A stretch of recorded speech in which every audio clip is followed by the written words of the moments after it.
Então vamos lá. Nós vimos como utilizar o display para chamar um arquivo aqui para dentro do nosso template, né? Chamar um template, na verdade, para dentro do nosso arquivo. É meio que o contrário aqui.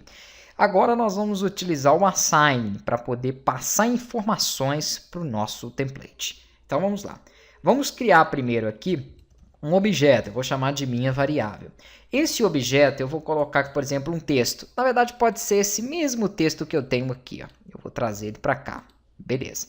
Não necessariamente tem que ser um texto, ok? Depois nós vamos ver sobre alguns outros objetos, mas por enquanto vamos fazer assim. Ponto e vírgula no final, não esqueçam disso. Beleza. Tendo declarado a variável, para que eu possa chamar e associar ela ao meu template, eu vou ter que utilizar o smart. E aqui nós vamos utilizar o assign. Cuidado ao escrever ele, que é GN no final, assign. E aqui ó, já fiz um erro.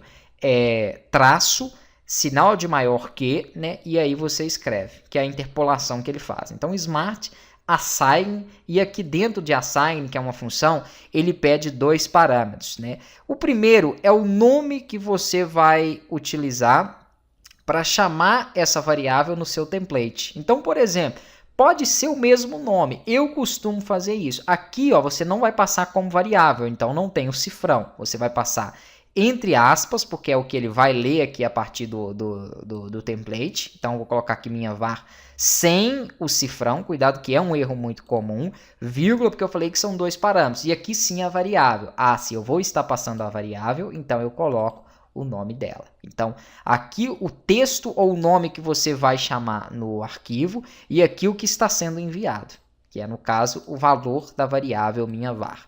Vai ficar mais fácil aqui porque eu vou explicar isso com um detalhamento maior. Mas beleza, tá bom. Então, eu já fiz aqui e falei que eu vou estar enviando esse objeto minha var para o meu template que consumir essa minha index. Qual template consome? Consome esse aqui, ó, que é o que recebe o display.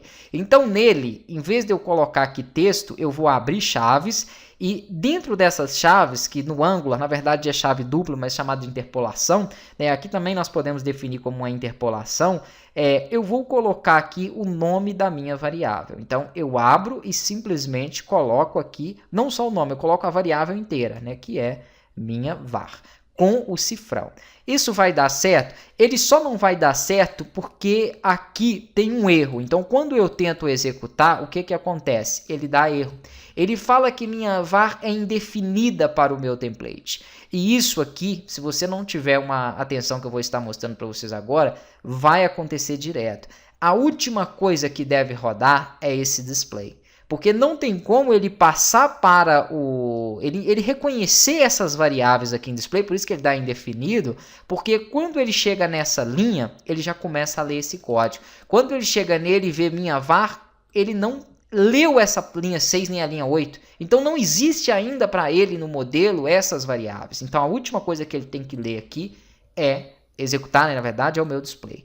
Então sempre, por isso que eu falei que é mais comum vocês encontrarem um display no final dos seus arquivos. Por isso, porque todos os objetos que eu mandar para o template tem que ser declarado antes da chamada dele. Isso é básico, né? O PHP, algumas outras linguagens até conseguem ler as linhas após, PHP não, então tem que ser feito dessa forma.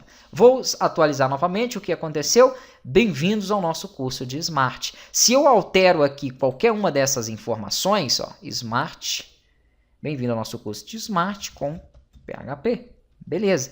E aqui eu atualizo, é óbvio que ele vai continuar pegando aquela informação. E esse nome aqui, ó, vamos fazer uma outra alteração. Se eu venho aqui, ó, minha variável, e tento aqui executar, vamos executar e vamos atualizar. O que vai acontecer? Dá erro, porque ele tenta buscar um valor que foi mandado chamado minha var, enquanto eu estou mandando para ele minha variável. Então é essa associação que eu falei. Mas é claro que para que eu não fique me complicando com essas nomenclaturas, eu costumo colocar tudo igual. Então se eu estou mandando uma variável que se chama x, eu coloco aqui e aqui. A única preocupação que eu tenho é em não colocar o cifrão aqui primeiro, né? Porque o valor eu estou mandando aqui depois. Esse é simplesmente o nome né, a nomenclatura que eu vou receber aqui no meu HTML. Então é uma coisa que eu gosto de fazer dessa forma, porque evita erros. Então eu vou indicar isso aí para vocês também. Só coloquei aqui completo para vocês entenderem essa diferença aqui, né, qual é o valor da variável e qual é o nome que eu vou chamar no meu template. O primeiro é o nome que eu vou chamar no meu template e aqui o valor na qual eu estarei passando.